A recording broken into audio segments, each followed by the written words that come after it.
All right, welcome back to Onebar and Lupagus show. I'm Onebar with Lupagus. Day 2 of training camp is in the books. We've gathered a lot of nuggets from our good friends Will Reggets, Alec Lewis, Kevin Seifert, all those guys. They're supplying nuggets. We're just putting in a nice little ball for you. Nice little box you can take home. Maybe you can eat them all. Maybe you put them in the fridge for later. I don't know what you do with your nuggets, how hungry you are, but we're going to feed you right now. Before you do, hit the subscribe button right there. Right.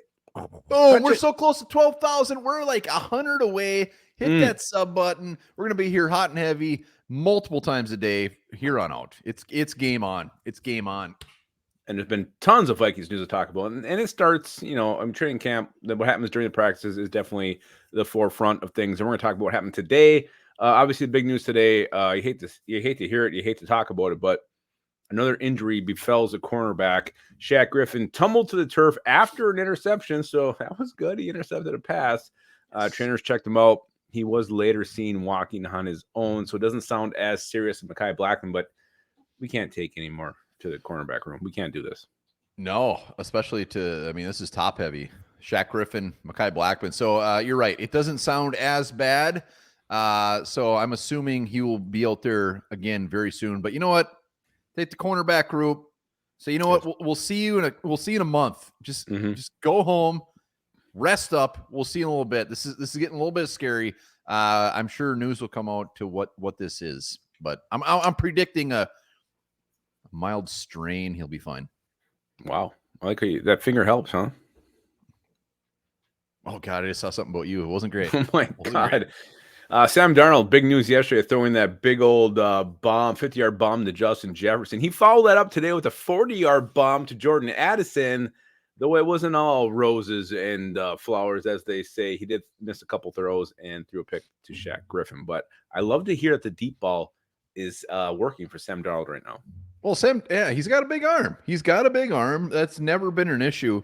And overall, it's only 2 days. Sam Darnold has looked damn good. Everybody there who's reporting it is saying he's looking good. I can't wait to see what this dude does with these weapons, being anointed the starter, most likely anointed the starter, and just see what he does. We've said it multiple times. This is going to be a story that will be very fun to watch. Well, I like that the deep ball is showing some life because I think we're going to be more run heavy this year. Play action sets up, a deep pass. So take your shots when they're there.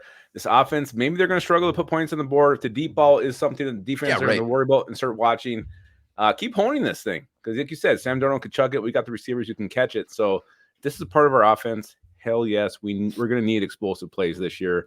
I truly believe that.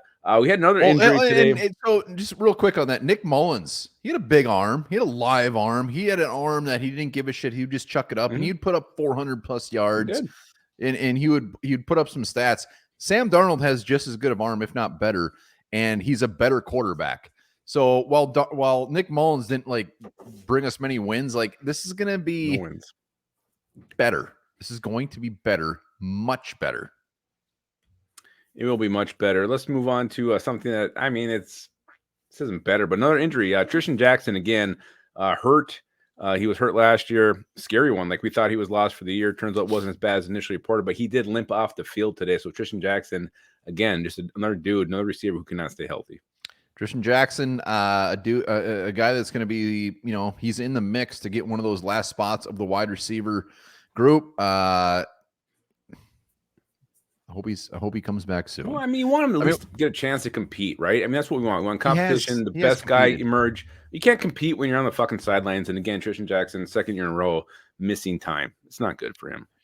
It's not good. Hopefully he's back out there very soon. This wide receiver group at the bottom is just a complete question mark. So that's why Thayer Thomas is going to just come out and ball his balls off. I'm glad he's still healthy. Speaking of balling your balls off, J.J. McCarthy had himself a fucking day today. Very impressive. He threw a bullet to Bob Tunyon. He had a big game to Jalen Naylor. He made quick decisions. He ripped balls into tight windows. Had a beautiful sideline throw to Trent Sherfield, who's kind of becoming his boy. Unofficially, he completed 8 of 9 passes today. J.J. McCarthy was money. Yeah. Did you mention the Jalen Naylor touchdown? I mentioned the big game. I zoned out for a second. Yeah, this is what you want to hear. This is what you want to see. And he had a very, very good second day. And just remember, this is the second day. Second day. So JJ, well done. It would have been. Can you imagine if it was the second day and he threw 3 interceptions and the balls were flying all over the place? So this is wonderful to see. Keep it up. He's going to have a day where that will happen, but it wasn't today. It was not today. JJ McCarthy looking sharp. Love to hear that. Aaron Jones also looked great, looked sharp, looked super quick, and appears to be on the brink, if he can stay healthy, huge season. Early reports. He's going to have a career year. He's going to do exactly what Brett Favre did when he came to the Vikings and had a career year. Packers fans are going to be their buttholes are going to be tight. They're going to be so mad, and it's going to be beautiful. He's going to rip shit up. If he stays healthy, he will have 13 plus 100 yards on the ground. No doubt about it. Yeah. And again, stays healthy is the key for Aaron Jones. Love the fact that he's looking quick, looking in shape, looking ready to roll. And again, this is a guy, chip on his shoulder, wants to stick to the Packers for cutting him last offseason. I cannot wait. Think they cut him. I think they just didn't re-sign him. I think they cut him. I think they let him go. We'll check into that. We'll see. I don't think he was not a free agent. He was not a free agent, started free agency. Wow. I believe you. You sound very confident. Here's a guy who I think some of our viewers would like to be cut. Caleb Evans worked. He was released March 11th. Well done, Lupagus. Keep going. Caleb Evans worked with the first team today after Blackman's injury. Caleb Evans appears to be your next man up. I don't believe that. You look at the depth charts of previous years. When you see guys, they're at the top of the depth chart. They're out there with their starters, and all of a sudden they're cut. So this is BS. It's the second day of training camp. They have nobody else to put out there. Nudie McLaughlin barely knows the defense. Guys like this are so damn new. Caleb Evans knows the defense. He knows what to do. That's why he's out there. So if you're buying into this, you're an idiot.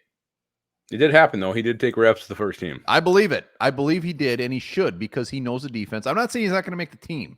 I'm just saying, I'm not buying anything in the day 2 when it comes to Caleb Evans. And honestly, at this point with the depth, he probably should make the team. It doesn't mean we want him to, but our depth is really, really gross. But I'm not putting anything into him being out there with the starters. It's really shallow. There's also another player who saw a first-team rep at cornerback, and that man is Andrew Booth Jr. 1 rep. He had 1 rep out there. Well, you know what?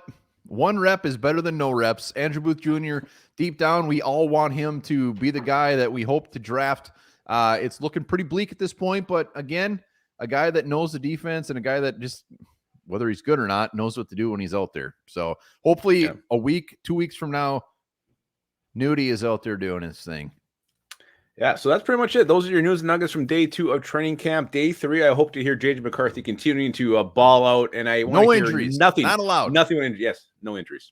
No, absolutely not.